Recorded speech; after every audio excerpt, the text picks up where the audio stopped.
Assalamualaikum warahmatullahi wabarakatuh. Waalaikumsalam. Bagaimana kabarnya hari ini? Baik. Alhamdulillah. Perkenalkan, saya Afina Syafi'ah dari mahasiswa Fakultas Ilmu Keperawatan Unisula.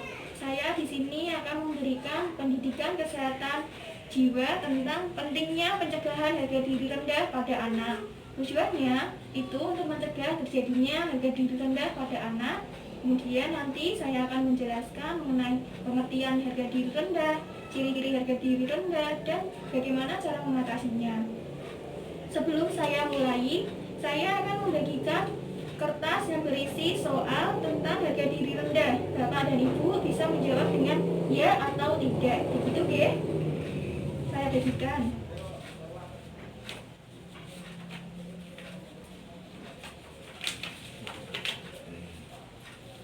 Bapak dan Ibu bisa mulai mengisi soalnya. Sudah Bapak Ibu mengisinya? Ya. Saya ambil kembali.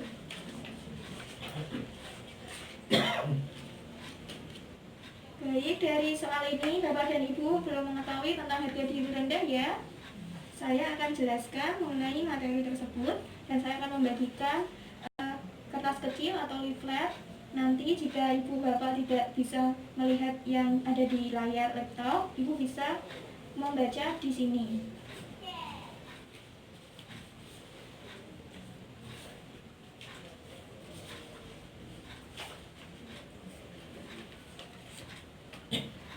Baik, saya mulai ya Ibu Bapak. Pentingnya pencegahan harga diri rendah pada anak.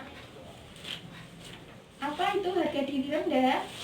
Harga diri rendah adalah perasaan tidak berharga, tidak berarti, dan rendah diri yang berkepanjangan akibat evaluasi diri yang negatif terhadap dirinya sendiri dan kemampuan diri sendiri. Evaluasi yang negatif itu seperti apa? Evaluasi itu seperti penilaian terhadap diri sendiri, seperti oh saya tidak bisa melakukan ini, oh saya tidak bisa melakukan itu namanya penilaian diri yang negatif. Apa saja ciri-ciri dari harga diri yang rendah?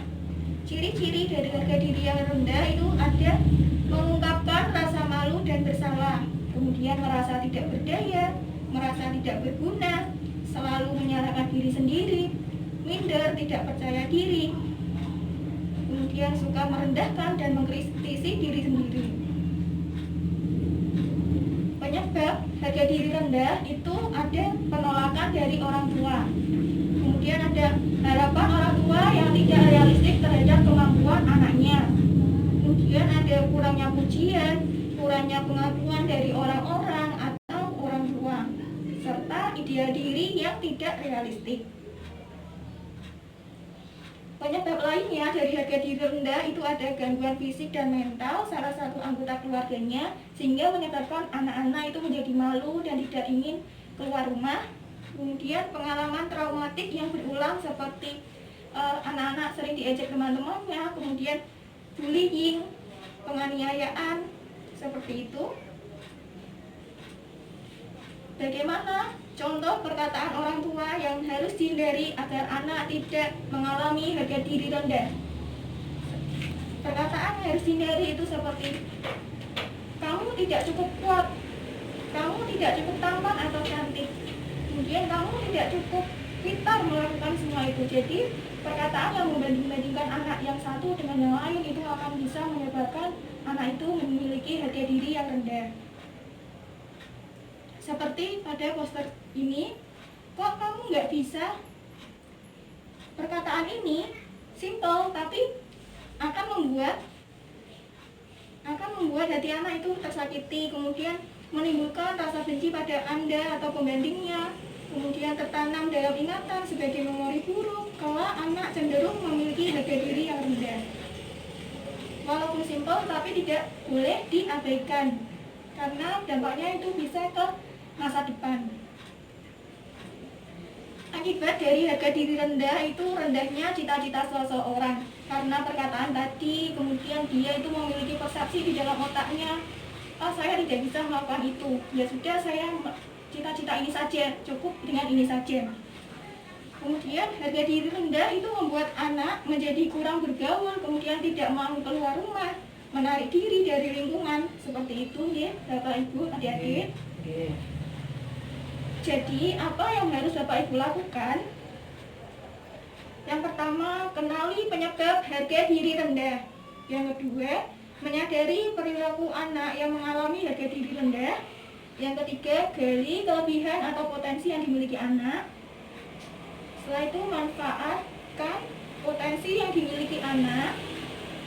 Mengetahui apa yang harus dilakukan jika anak gagal. Beri kritik yang membangun, jangan beri kritik yang membuat anak itu menjadi down atau memiliki harga diri yang rendah. Dan yang terakhir itu tetap yakin bahwa anak itu bisa.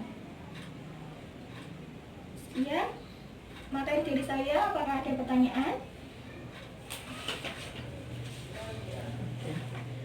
Bagaimana cara kita mengenali ciri-ciri harga diri rendah sedangkan anak tidak mau bercerita? Jadi berarti kita mengenali anak itu tetapi anak tidak mau bercerita. Yang pertama itu kita harus melakukan sikap peduli terhadap anak, kemudian percaya kepada anak, kemudian sedikit demi sedikit kita itu mengajak bicara anak seperti apa aja kegiatannya hari ini, apa saja aktivitasnya hari ini. Kemudian dari sedikit-sedikit pertanyaan akan menimbulkan terbukaan dari dalam diri anak. Ada lagi yang mau ditanyakan? Jadi saya akan memberikan pertanyaan mengenai yang saya jelaskan tadi. Apa saja ciri-ciri harga diri rendah? Tidak pede, malu. Iya, bagus. Berarti Bapak Ibu sudah mengerti ya bagaimana itu harga diri rendah, ciri-cirinya. Nanti Bapak Ibu bisa mencegah agar anak-anak itu tidak memiliki harga diri rendah. Karena sehat untuk anak itu tidak hanya sehat fisik, tetapi juga sehat jiwa. Karena sehat jiwa itu juga akan mempengaruhi kehidupan di masa depan. Kemudian akan mempengaruhi tumbuh kembang anak secara psikososialnya. Begitu ya Bu? Terima kasih atas partisipasinya. Ini materinya bisa diulang dan dibaca-baca kembali. Saya ucapkan terima kasih banyak dan minta maaf apabila terjadi kesalahan dalam ucapan. Terima kasih. Assalamualaikum. Waalaikumsalam.